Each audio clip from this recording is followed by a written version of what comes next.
एक जाहिल इस मुल्क की रहनुमाई करे तो उसका दिल यही चाहेगा कि पूरा मुल्क उसी की तरह जाहिल, ना समझ, ना काबिल और बेरहम बने। नमस्कार साथियों, सबसे पहले तो आप इस कायर की वीडियो देखिए। तो वीडियो आपने देखी तो वीडियो में ये कायर जो है प्रधानमंत्री मोदी को किस तरीके से भला बुरा कह रहा है और प्रधानमंत्री मोदी को ये नसूरुद्दीन नाम का कायर जो है वो प्रधानमंत्री मोदी को जाहिल बता रहा है। और ये साथ साथ कह रहा है कि जिस देश में इस तरीके का जाहिल प्रधानमंत्री होगा वहां पर हालात कैसे होंगे।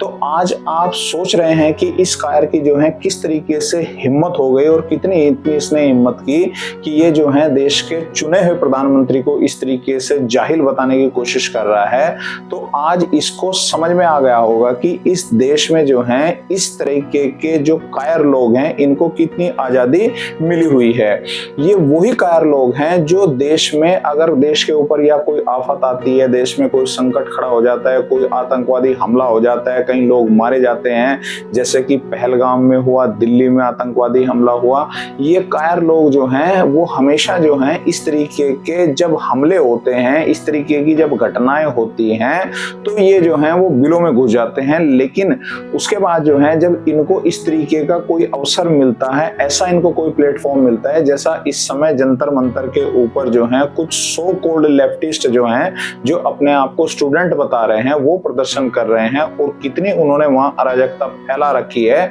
तो इस तरीके के मौकों के ऊपर, इस तरीके के अवसरों के ऊपर ऐसे ऐसे जो ये गिद्ध होते हैं ये बाहर निकल के आ जाते हैं। और इसको आज ये अंदाजा हो गया कि कितनी आजादी जो है इस देश में जो है इसको मिली हुई है। और हमेशा से ही हम लोग जो हैं इसको एक तरीके से बचपन से हम इसकी फिल्मों को देखते आए हैं और मतलब बड़े लोग भी जो हैं इसको नसीर साहब, नसूरुद्दीन इसका नाम है, इसको बोला करते थे। लेकिन ये जहर उगलने वाला सांप है, इस बात का अंदाजा जो है वो तब हुआ था जब देश में जो है वो CAA के प्रोटेस्ट हुए थे और दिल्ली में जो है वो शाहीन बाग जैसे दंगे हुए थे। और वहां पर दिल्ली में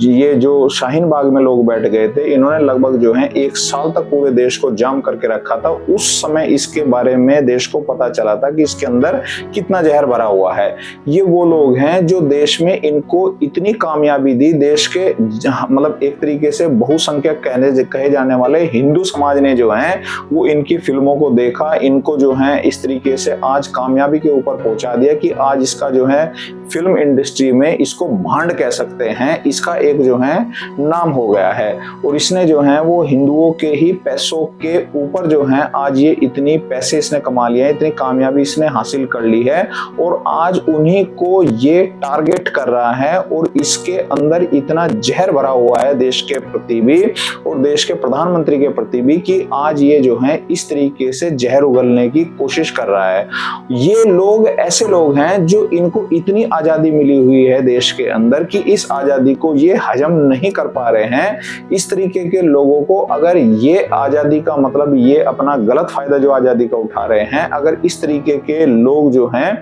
वो ये किसी एक मुस्लिम देश में भी होता है या अगर हमारे पड़ोसी देश चीन में इस तरीके की ये कहने की कोशिश करता है, किसी देश के प्रधानमंत्री को गाली देने की और जाहिल बताने की अगर ये कोशिश करता तो अभी तक जो है इसका अंजाम हो भी चुका होता। तो इसीलिए जो है ये इस तरीके के लोग हैं, इनकी जो नसों में जो है वो इस तरीके का एक खून बह रहा है कि उसको आप जो है समझ नहीं सकते हैं कि इनके अंदर कितना जहर भरा हुआ है। और ये आज भी वही पाकिस्तान परस्त लोग हैं कि जो शर्जिल इमाम जैसे लोगों का फेवर करते हैं, जिसने देश को जो है वो एक तरीके से काटने की कोशिश की थी और खुले आम जो है उसने जो है ये कहा था कि हम जो है नॉर्थ ईस्ट को जो है भारत से अलग कर सकते हैं, यानी कि जो चिकन नेक है नॉर्थ ईस्ट में जो है उसको अगर हम काट दें तो देश से, भारत से जो है वो नॉर्थ ईस्ट अलग हो सकता है। ऐसे लोगों की ये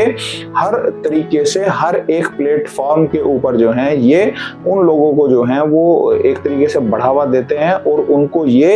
एक तरीके से मतलब कोशिश ये करते हैं कि उनकी पैरवी ये करें। तो ये ऐसे लोग जो आज इतनी कामयाब होने के बावजूद भी आप अंदाजा लगा सकते हैं कि इनके जो माइंड है, इनका जो माइंड सेट है वो आज भी नहीं बदला। इसको लाखों लोग जो हैं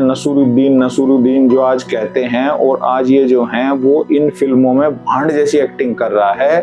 तो आज भी जो है आप अंदाजा लगा सकते हैं कि इन जैसे लोगों के अंदर कितना देश के प्रति जहर भरा हुआ है। और ये जो है वो हिंदू समाज को, खास तौर से जो है बहुसंख्यक जो देश का समाज है, उसी के पैसे पर पलने वाले ये ऐसे कायर लोग हैं जो देश में इस तरीके की स्थितियों का ये फायदा उठाते हैं, और ऐसे स्थितियों से जो है ये अपने आप को देश में ऐसा बनाने की कोशिश करते हैं कि सिर्फ जो है इन्हीं के ऊपर देश को ठेका है।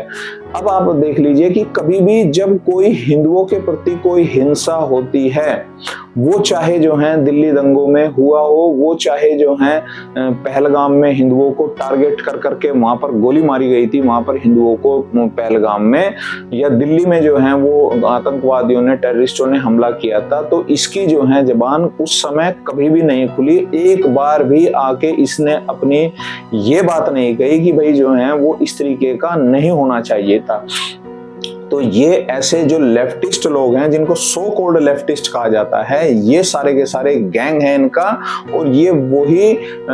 एक तरीके से जो है वो भारत तोड़ो गैंग के सदस्य हैं, और जो हमेशा कहते हैं कि भारत तेरे टुकड़े होंगे। और यही वो लोग हैं जो इस तरीके का इन्होंने देश के अंदर एक ऐसा माहौल बना दिया है, ऐसा वातावरण बना दिया है कि ये देश के प्रधानमंत्री के ऊपर दबाव बनाने की कोशिश करते हैं। हो सकता है कि भाई इसके ऊपर कुछ ना कुछ कार्रवाई हो, लेकिन इसने आज ये अपना बिल्कुल एक तरीके से जो जहर उगल दिया है, इसने देश के प्रधानमंत्री को गाली देकर, जाहिल कहकर, जो 140 करोड़ देश के लोगों के प्रधानमंत्री हैं और जो लगभग 15 साल से जो है इस देश में सरकार चला रहे हैं। तो आप अंदाजा करके देख लीजिए। और खास तौर से मैं उस हिंदू समाज को भी कहूंगा जो हमेशा इस तरीके के भांड जैसे लोगों की जो है फिल्मों को देखते हैं और इनके ऊपर पैसा खर्च करते हैं कि इनको जो है ज्यादा से ज्यादा जो है इनको एक तरीके से, अब आप इनकी फिल्मों को देखना छोड़िए और इस तरीके के लोगों से आप कोई भी सीख नहीं ले सकते हैं। ये भारत में ही रहकर जो है वो भारत के ही प्रति जो है वो जहर उगलने की कोशिश करते हैं, देश के प्रधानमंत्री के ऊपर जहर उगलने की कोशिश करते हैं। तो ऐसे लोगों से आप सावधान रह सकते हैं। उम्मीद है आपको वीडियो पसंद आई होगी। वीडियो को ज्यादा से ज्यादा शेयर करें, चैनल को सब्सक्राइब करें। धन्यवाद।